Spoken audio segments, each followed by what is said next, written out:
Ukraine will destroy the Russian occupiers' launch systems in order to reduce strikes on Ukrainian cities. Volodymyr Zelensky stated this at a meeting of the National Security and Defense Council of Ukraine. They also discussed the implementation of resilience plans for regions and communities.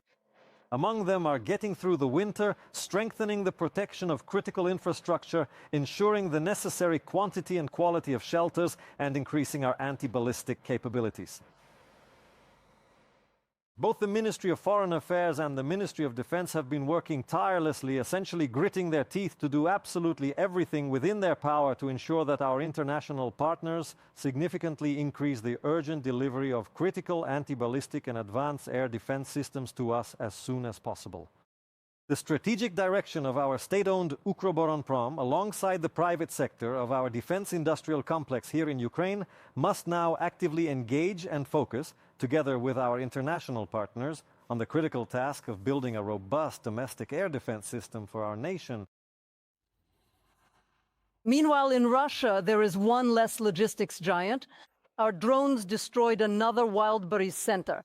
The flames engulfed almost the entire massive area of the distribution center, which spans nearly 200,000 square meters. It is difficult to hide this. Consequently, the local governor has already confirmed the drone-related nature of the fire at the marketplace. Ufa, located 1,500 kilometers from the Ukrainian border, is under a massive attack. Their drones have hit an oil refinery for the third time in a week. It is burning. Explosions were also heard in Tatarstan. Well, and following the Ukrainian strikes on enemy oil infrastructure, oil refining in Russia has collapsed to its lowest level in nearly 25 years. In July, Russian oil refineries were processing an average of 3,600,000 barrels of oil per day. This is approximately one-third less than the seasonal norm. Bloomberg analysts calculated that last month Ukraine carried out at least 30 strikes on vulnerable Russian oil hubs. These include large oil refineries, tankers, and pipelines. Due to this damage, Moscow was forced to increase its exports of crude oil. Actually, Russia is proving once again its oil is not just a commodity, it is the blood of its war machine. It is exactly what the Kremlin uses to fuel both its economy and its war. But Ukraine is increasingly tightening its grip on the aggressor's oil artery. And this is precisely what forces Moscow to feverishly look for workarounds, to somehow patch up the damaged infrastructure, to increase transportation via Arctic routes, and of course to invent new routes for selling oil abroad. And then there are our attacks on Russian oil refining. They immediately impact its production. In Russia, they are already starting to freeze wells. Because they have no choice there. The capacities knocked out by Ukrainian drones cannot cope with the available volume of raw materials. More on the de-oilification of Russia from Yevgenia Tereshchenko. Actually, the safety margin of Russia's energy system is exceptionally high, one of the highest in the world. This lie of Putin's looks especially ironic against the backdrop of black pillars of smoke and tongues of flame over the factories, terminals, and bases of this energy system. Taman, Krasnodar Krai. An oil refinery is burning convincingly. These are the kinds of absolutely stunning views we get in the early mornings. You know, well, yes, it's burning, it's really burning out there. Tyumen, almost 2,000 kilometers from the Ukrainian border. A pyrotechnic show at the Antipinsky oil refinery. Right before our very eyes, an oil refinery was suddenly blown up. Sarapur, Udmurtia. The tank farm also joined in the hot performances. And they also added fire to oil refineries in Ryazan, Perm, Omsk, and Yaroslavl. I've never seen anything like this live. The fire looks unreal, yeah, like it's graphics. Yeah. And from the latest strikes, Volgograd. In June, we knocked out 8 oil refineries and the same amount in July.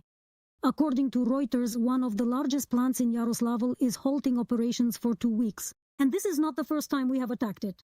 The strikes are carried out in such a way as to force Russian companies to spend huge amounts of money on their restoration, and as soon as they are restored, they are struck again. And of course, this doubles, triples the losses. For Russia, this is catastrophic. Putin's fans are building conspiracy theories while non-fans are laughing. They say everything is going according to plan, and the fire show is a brilliant scheme to get rid of outdated factories. Dismantling is very expensive, So Putin is deliberately exposing them to Ukrainian drones.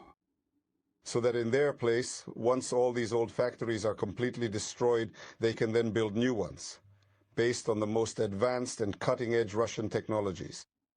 Oil depots and port infrastructure are obviously outdated too, because Ukrainian drones are visiting those places as well. Our UAVs are operating in the Black Sea and the Baltic. We are talking about the Novorossiysk terminal. Here we are talking about the Taman port. Well, actually, those ports too, in particular the Kerch port, the Russian one, which is in the territory of Crimea, here is Tuluga. This is the Venetia region. Initially, the armed forces of Ukraine successfully reduced their overall ability to sell oil through key port infrastructure, bringing the total down to 3.5 million barrels of oil per day. But a month or a month and a half later, they partially rebuilt this system and rose to the level of 4.1 million barrels per day. Of course, it is worth noting that this is all lower than it was before the AFU strikes. To maintain its main source of income, Moscow is looking for an additional export corridor. One of the options has become the Northern Sea Route through Arctic waters. This is how the Russian Federation hopes to simplify supplies to its main buyers, India and China. By traveling through the vast Arctic Ocean and then bypassing the northern territory of Norway, they effectively enter the Atlantic Ocean. Alternatively, by exiting and bypassing only the coastal territory of Russia, they can reach the Pacific Ocean instead. There is admittedly the Bering Strait, which actually leads directly into the Arctic Ocean, but nevertheless, this route still saves them the significant costs they would have otherwise incurred if they were forced to transport these products all the way to the east by rail. And also the Kremlin believes this will speed up tanker traffic and help avoid risks, not only during loading at ports, but also sanctions-related ones. Russia is using icebreakers to navigate this route with tankers, accordingly, in order to still try to sell that oil. Therefore, it is of course likely just a matter of time before we are fully able to strike such capabilities of the Russian Federation. But the issue is not just about finding new routes for the Russian shadow fleet. Another challenge is the inability to refine the extracted raw materials. And this is something the Russians themselves suffer from when they cannot fuel their cars. Thanks to accurate drone sanctions, oil refining volumes in Russia have dropped to their lowest level since 2005, and in the long term, production itself is declining. On one hand, it turns out that they cannot export it by sea, and they cannot refine it in sufficient quantities. And that is precisely why they have initiated a complex process where, in part, certain oil wells had to be temporarily frozen. However, mothballing a productive well almost certainly means losing it for good. Restoring production will be difficult, primarily due to the harsh conditions. If Saudi Arabia closes a certain oil field, it can easily restore it. Russia cannot restore it easily. Firstly, the reservoirs are difficult to extract from, meaning it's not that simple. Secondly, there is the issue of technology. A significant portion of Russian production comes from Western Siberia, the Arctic, and other regions with complex geology. If wells are shut down, reservoir pressure drops, equipment deteriorates, and resuming operations is very expensive. Furthermore, after the departure of Western companies, Russia lacks the modern technology needed for repairs.